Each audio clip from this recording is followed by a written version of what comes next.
हरि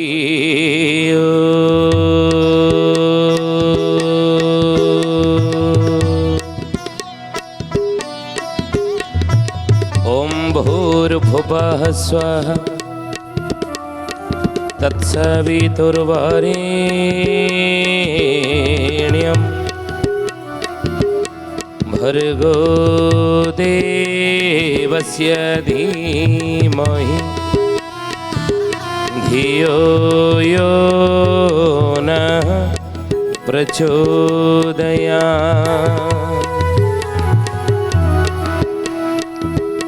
नमस्ते अच्युतानन्दं नमस्ते जगन्नाथायो नमो यशवन्तानन्दं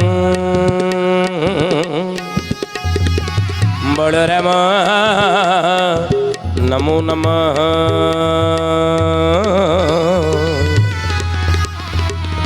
बलराम नमो नमः। बोलिए महापुरुष अच्युतानंद जी की सुधी जानी ज्ञानी गुणी मंडली आज मालिका वचन को आपण मानक स्वागत जनाऊँ।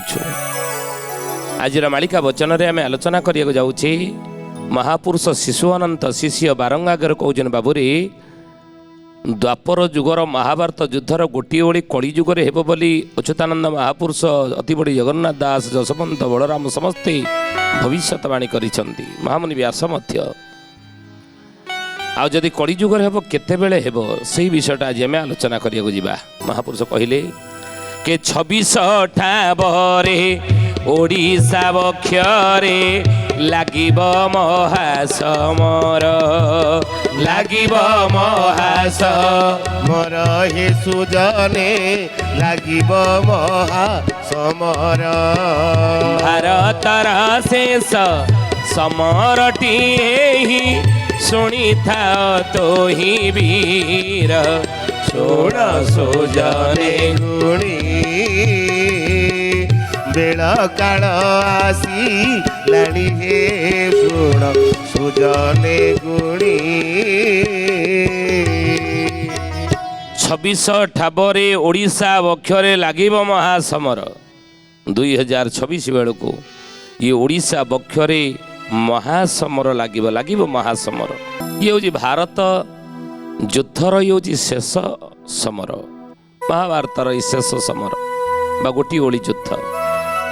ज्ञानी गुणीमंडली आगुरी मध्य आप शुणी भगवान कृष्ण रुक्मिणी की कही कथा केमिन शनि मेल गो इब जेते बेले मीन शनि मेल गो इब जेते बेले आउ मीन शनि मेल गो इब जेते बेले मीन शनि मेल गो इब जेते बेले से काले समर हेब भारत मंडली से काले समर हेब भारत मंडली मीन शनि मेलग होइब जेते बेले से काले समर हेब भारत मंडले।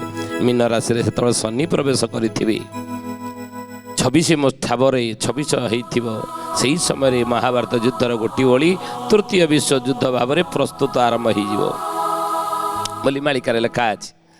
हे ज्ञानी गुणी मंडली यही कथा को कलिजुग पुराणर 8म अध्याय रे शिशु अनंत कही कौन कहले कहले कल की जनम बारंग शुण युद्ध लगी बटी पश्चिमे पुण युद्ध लागी बटी पश्चिमे पुण युद्ध लागी बटी पश्चिमे पुण कलकी जन्मे बारंग शुण कलकी जन्म हेबे बारंग शुणिनिय प्रभु जन्म होइतिबे सेतबेले आ युद्ध लागिबटी पश्चिमे पुण पश्चिम पटरे युद्ध लागिथिबो ओडिशार पश्चिम हो भारतर पश्चिम हो हे ज्ञानी गुणी मंडली उत्तर पश्चिम दिगरे पाकिस्तान एवं चाइना आपण माने जानिथिबे उत्तर चाइना बॉर्डर तेणु महापुरुष कहले युद्ध लागिबटी पश्चिमे पुण अनेक सैन विनाश हेबे କେତେ ଯେ ନୃପତି ଆସି ମିଳିବେ କେତେ ଯେ ନୃପତି ଆସି ମିଳିବେ ଆଉ ଏତେ ଏତେ କଥା ହୋଇଲେ ଜାଣ କଳି ଶେଷ ବୋଲି ନିଶ୍ଚେ ପ୍ରମାଣ କଳି ଶେଷ ବୋଲି ନିଶ୍ଚେ ପ୍ରମାଣ କଳି ଶେଷ ବୋଲି ନିଶ୍ଚେ ପ୍ରମାଣ କହିଲେ ବାବୁରେ ଯେ ଅନେକ ସୈନ୍ୟ ବିନାଶ ହେବେ କେତେ ଯେ ନୃପତି ଆସି ମିଳିବେ ନୃପତି କହିଲେ ରାଜା ଆପଣ କହିବେ ରାଜତନ୍ତ୍ର ନାହିଁ ଗଣତନ୍ତ୍ର ମନ୍ତ୍ରୀ ହଁ ସେଇ ଆପଣ ବୁଝନ୍ତୁ ସବୁ ଦେଶର ରାଷ୍ଟ୍ରପତି ଆମର ସିନା ପ୍ରଧାନମନ୍ତ୍ରୀ ହେଉଛନ୍ତି ତାଙ୍କ ହାତରେ ସବୁ କ୍ଷମତା ରହିଛି ଶାସନ ଭାର ରହିଛି ରାଷ୍ଟ୍ରପତି ସର୍ବୋଚ୍ଚରେ ଅଛନ୍ତି ନା ଆଉ ତ ସେଇଭଳି ଅନ୍ୟ ଦେଶରେ ରାଷ୍ଟ୍ରପତି ସବୁ ଦେଶର ଶାସନ କରୁଛନ୍ତି ଶାସନ ଦାୟିତ୍ୱ ତାଙ୍କ ହାତରେ ତେଣୁ ସବୁ ଦେଶର କେତେ ନୃପତି ଆସିକି ପହଞ୍ଚିବେ ମହାପୁରୁଷ ଲେଖିଛନ୍ତି ଏ କଥା ବାରମ୍ବାର ଆପଣଙ୍କୁ ଆମେ ଜଣେଇଛୁ ଆଗରୁ ଯେ ତୃତୀୟ ବିଶ୍ୱଯୁଦ୍ଧ ହେବାକୁ ଦିଆଯିବ ନାହିଁ ଆପଣ କହିଲେ କିଏ ହେବାକୁ ଦେବ ନାହିଁ ତୃତୀୟ ବିଶ୍ୱଯୁଦ୍ଧ ସାଧୁସନ୍ଥ ମାନେ ଋଷିମୁନି ମାନେ ଯୋଗୀ ମାନେ ଯତୀନ୍ଦ୍ର ମାନେ ସନ୍ଥ ମାନେ ମହାପୁରୁଷ ମାନେ ମହାତ୍ମା ମାନେ ଈଶ୍ୱରୀୟ ସତ୍ତା ମାନେ ଧର୍ମ ଯାଜକ ମାନଙ୍କର ସାଧନା ଫଳରେ ସିଦ୍ଧି ଫଳରେ ଯୋଗ ଫଳରେ ତାଙ୍କର ତପସ୍ୟା ବଳରେ ଇଏ ତୃତୀୟ ବିଶ୍ୱଯୁଦ୍ଧକୁ ସେମାନେ ହେବାକୁ ଦେବେ ନାହିଁ ହଁ ପ୍ରସ୍ତୁତି ପର୍ବ ହେଇଯାଇଥିବ କିନ୍ତୁ ଅଚ୍ୟୁତାନନ୍ଦ ଲେଖିଛନ୍ତି ହୋଇବ ମହା ସମରା ଦେଶ ଦେଶ ମଧ୍ୟେ ଅତି ପ୍ରବଳ ଯେ ପୃଥ୍ୱୀ ହୋଇ ଜୀବନାର ଖାର ସୁଜନେ ଯେ ପୃଥ୍ୱୀ ହୋଇ ଜୀବନାର ଖାର ସୁଜନେ ଯେ ପୃଥ୍ୱୀ ହୋଇ ଜୀବନାର ଖାର ସୁଜନେ ଯେ ହୋଇବ ମହାସମର ଦେଶ ଦେଶ ମଧ୍ୟ ଅତି ପ୍ରବଳ ଇ ବନ୍ଦ ହବନି ଇଏ ତ ତୃତୀୟ ବିଶ୍ୱଯୁଦ୍ଧ ଆପଣଙ୍କୁ ଆଗରୁ ଆମେ ଜଣେଇଛୁ ପ୍ରଥମ ବିଶ୍ୱଯୁଦ୍ଧ ହେଇଥିଲା 1914 ମସିହାରେ ଏବଂ ଶେଷ ହେଲା 1919ରେ ଦ୍ୱିତୀୟ ବିଶ୍ୱଯୁଦ୍ଧ ଆରମ୍ଭ ହେଲା 1939ରେ ସମାପ୍ତ ହେଲା 1945ରେ ପ୍ରଥମ ବିଶ୍ୱଯୁଦ୍ଧ 5 ବର୍ଷ ହେଇଛି ଦ୍ୱିତୀୟ ବିଶ୍ୱଯୁଦ୍ଧ 6 ବର୍ଷ ଧରି ଲାଗି ରହିଥିଲା ତୃତୀୟ ବିଶ୍ୱଯୁଦ୍ଧ ମହାପୁରୁଷ କହୁଛନ୍ତି ମୀନ ଶନି ଯୋଗ ବେଳେ ହେବ ଆଉ କେତେ ସୈନ୍ୟ ଯୋଗ ଦେବେ ନା ତୃତୀୟ ବିଶ୍ୱଯୁଦ୍ଧ ହେବାକୁ ତ ଦିଆଯିବ ନାହିଁ କିନ୍ତୁ ଯୁଦ୍ଧ ଦେଶ ଦେଶ ଭିତରେ ଲାଗି ରହିବ ଦେଶ ଦେଶ ଭିତରେ ଯୁଦ୍ଧ ଲାଗି ରହିବ ଆଜି ଦେଖୁନାହାନ୍ତି ରୁଷିଆ ୟୁକ୍ରେନର ଯୁଦ୍ଧ ରୁଷିଆ ସହିତ ୟୁକ୍ରେନର ଯୁଦ୍ଧ ହମାସ ସହିତ ଇସ୍ରାଏଲ ଯୁଦ୍ଧ ପାକିସ୍ତାନ ସହିତ ଆଫଗାନିସ୍ତାନ ଯୁଦ୍ଧ ଏହି ଚାଲିନି ଦକ୍ଷିଣ କୋରିଆ ସହିତ ଆମେରିକାର ଯୁଦ୍ଧ ଗୃହ ଯୁଦ୍ଧ ଏସବୁ ଚାଲିଛି କିଛି ଦିନ ତଳେ ଭାରତ ପାକିସ୍ତାନ ଯୁଦ୍ଧ ତେଣୁ ମହାପୁରୁଷ କହୁଛନ୍ତି ଦେଶ ଦେଶ ଭିତରେ ଯୁଦ୍ଧ ୟାକୁ କେହି ଅଟକେଇ ପାରିବେ ନାହିଁ ସମ୍ପ୍ରଦାୟ କାରଣରୁ ଯୁଦ୍ଧ ଆରମ୍ଭ ହେବ ବୁଝିଲେ ତେଣୁ ମହାପୁରୁଷ କହିଲେ ଦେଶ ଦେଶ ଭିତରେ ଯୁଦ୍ଧ ଲାଗି ରହିବ ଆଜି ଘରେ ଘରେ ଯୁଦ୍ଧ ବାପ ପୁଅ ଭିତରେ ଯୁଦ୍ଧ ଭାଇ ଭାଇ ଭିତରେ ଯୁଦ୍ଧ ଶାଶୁ ବୋହୂ ଭିତରେ ଯୁଦ୍ଧ ସ୍ୱାମୀ ସ୍ତ୍ରୀ ଭିତରେ ଯୁଦ୍ଧ ପଡ଼ିଶା ପଡ଼ିଶା ଭିତରେ ଯୁଦ୍ଧ ଗାଁ ଗାଁ ଭିତରେ ଯୁଦ୍ଧ ଜାତି ଜାତି ଭିତରେ ଯୁଦ୍ଧ ନାଇଁ ଧର୍ମ ଧର୍ମ ଭିତରେ ଆଜି ଯୁଦ୍ଧ ଆଜି ଗୁରୁ ଗୁରୁ ଭିତରେ ହେଉଛି ପ୍ରତିବାଦ ଲାଗି ରହିନି ତେଣୁ ଯୁଦ୍ଧ ସବୁବେଳେ ଚାଲିଛି এই কারণ যোগু হয়তো দেশ দেশ ভিতরে যুদ্ধ লাগি রহিব তাকে কেই বন্ধ করিপারিবা ନାହିଁ যুদ্ধ এই দেশ দেশ ভিতরে লাগি রহিব কিন্তু তৃতীয় বিশ্বযুদ্ধর প্রস্তুতি সরিথিব সবু দেশ মানে তৃতীয় বিশ্বযুদ্ধ করিবা পাই প্রস্তুত হয়ে যাইতিবে ঘোষণা মধ্য সরিথিব কিন্তু মহাপুরুষ কহিলে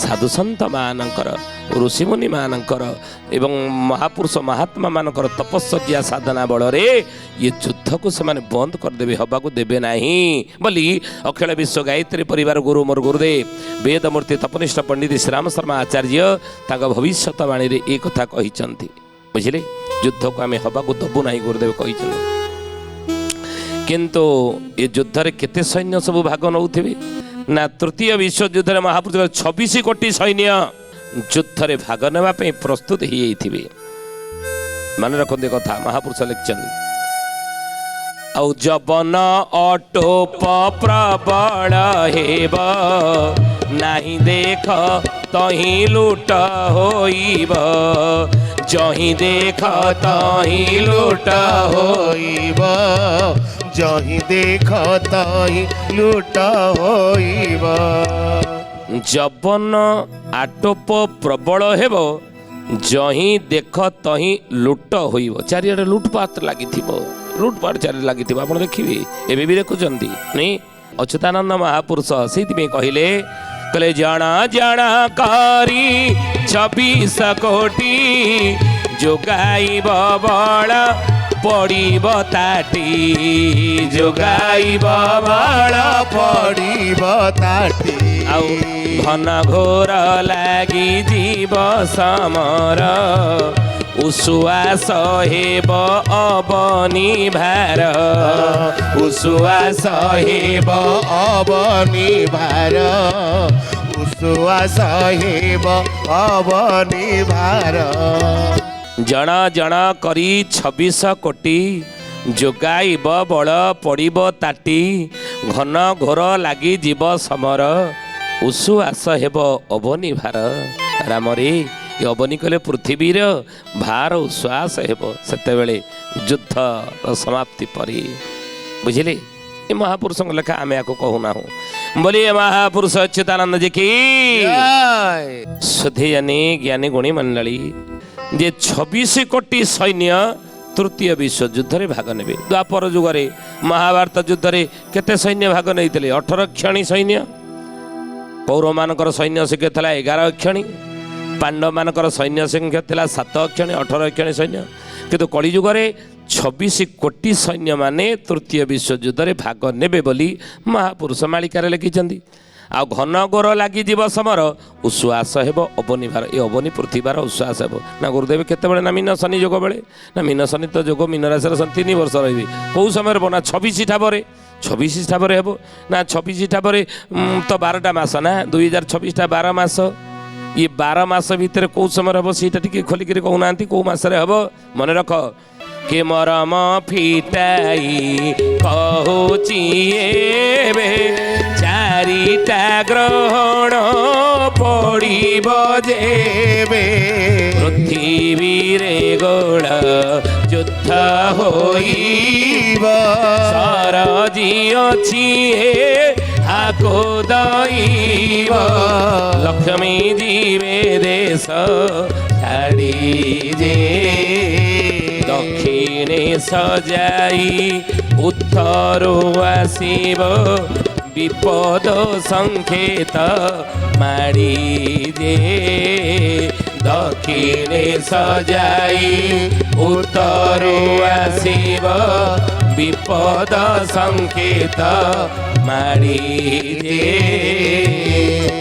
महापुरुष लिखिले कहले 26 ठाबरे 26 मसीह केते बेले हेबो ना मरम फिटाई कहूची एबे ताको फिटेई कि कहूची सुनिनी के 4टा ग्रहण पड़िब जेबे गोटे वर्ष भितर 4टा ग्रहण जेतबेले पड़िब चंद्र ग्रहण 4टा जेतबेले पड़िब आ पृथ्वी रे गोला युद्ध होइब सेतेबेले पृथ्वी रे गोल युद्ध हबो आ सरजी अछि आको दैब रामरी आको मु कहूनी दैव पर सर्जना करछि द्वापर जुगर 18 दिन महाभारत युद्धर द्वापर जुगर 18 दिन महाभारत युद्ध 18 दिन हम बोली दैव पर सर्जना करछि आ 17 दिन 2 प्रहर द्वापर जुगर युद्ध सरछि गोटे ओली अच्छी कलिजुगर होगी सरजिब ना अच्छा एमती ना सेतबेले लक्ष्मी जीवे देश छाड़ी जे लक्ष्मी देश छाड़ी चली जीवी दक्षिणे सजाई उत्तरु आसीब विपद संकेत माड़ी विपद भारत पे नहीं आसीब चाइना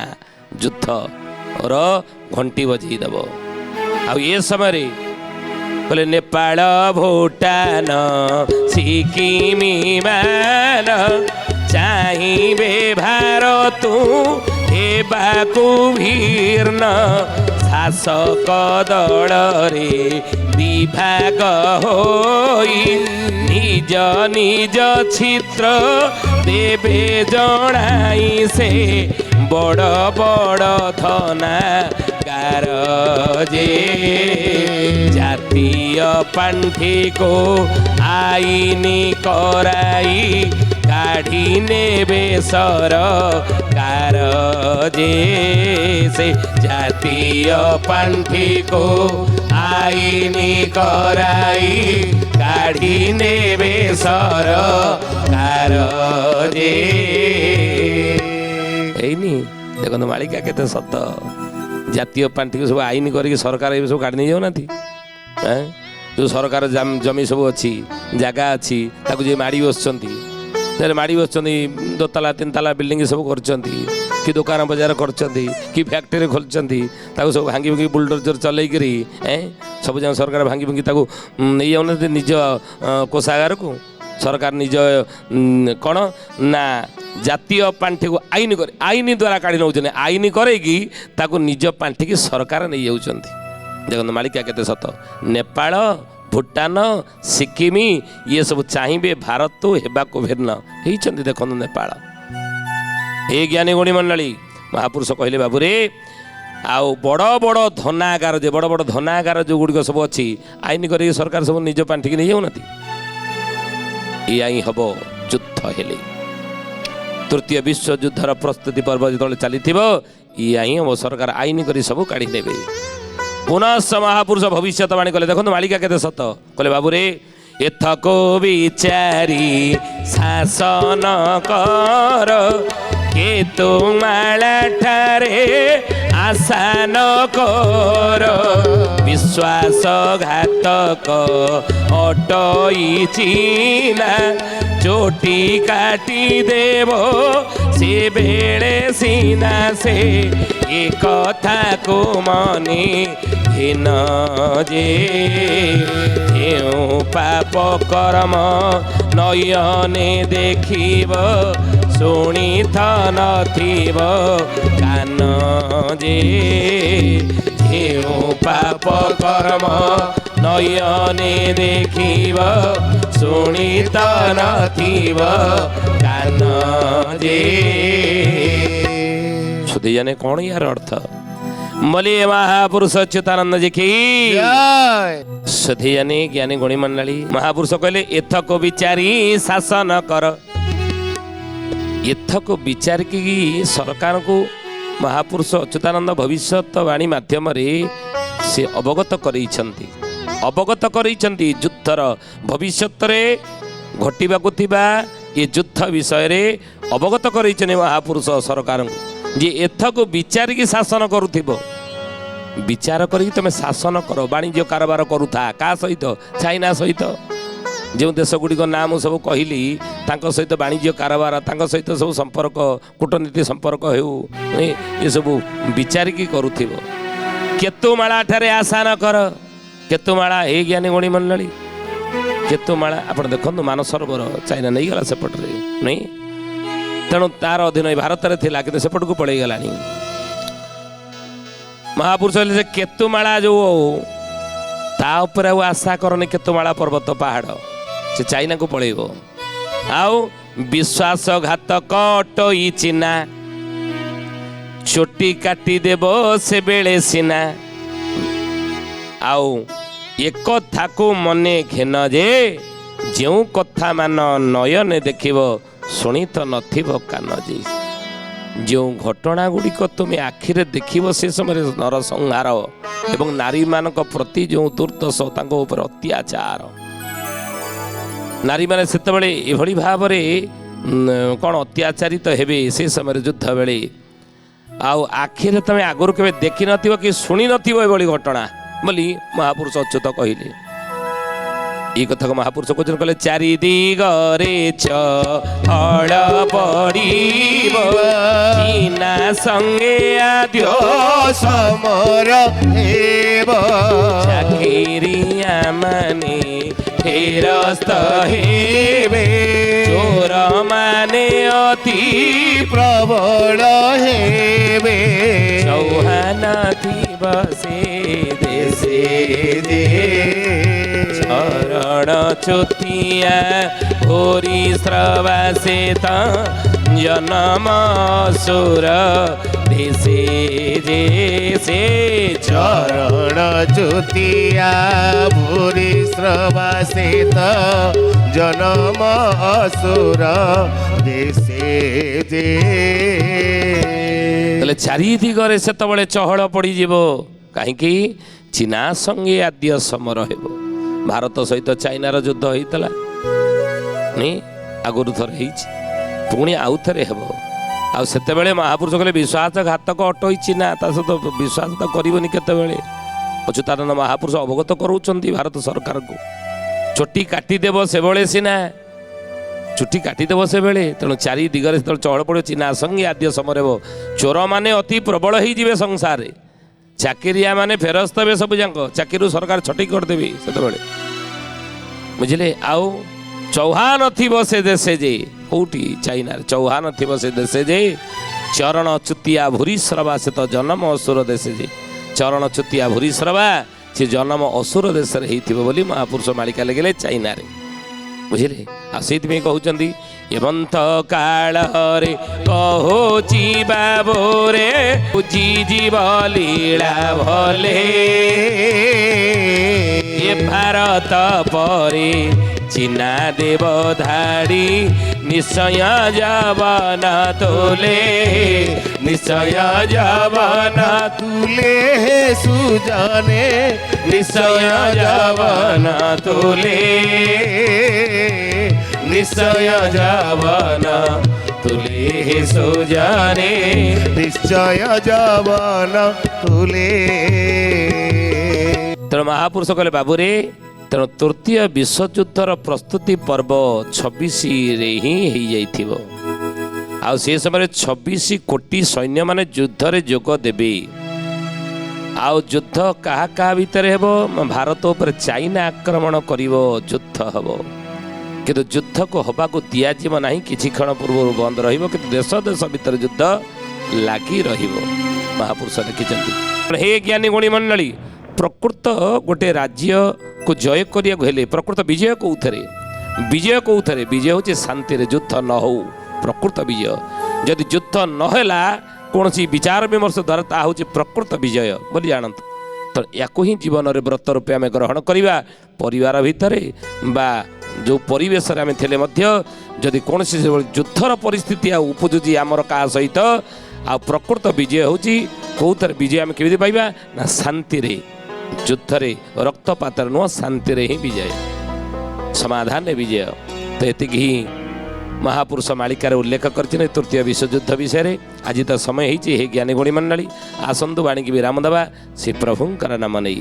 ବୋଲା ହରି ବୋଲା ହରି ବୋଲା, ବୋଲା ହରି ହରି ବୋଲା, হরি বলা হরি বলা বলা হরি হরি ବୋଲା ହରି ବୋଲା ହରି ବୋଲା, ବୋଲା ହରି ହରି बोला हरि बोला हरि बोला बोला हरि हरि ଜୟ ଜଗନ୍ନାଥ ଆଦି କନ୍ଦ ମଦନ ମୋରାରୀ, जय जगन्नाथ आदि कंदा मदन मुरारी बोला हरि बोला हरि बोला, बोला हरि हरि बोला हरि बोला हरि बोला बोला हरि हरि सुधियानी आज पे आसंतु बाणी के ठारे विराम दबा, पुणी आसंदा अध्याय भेट हेबा।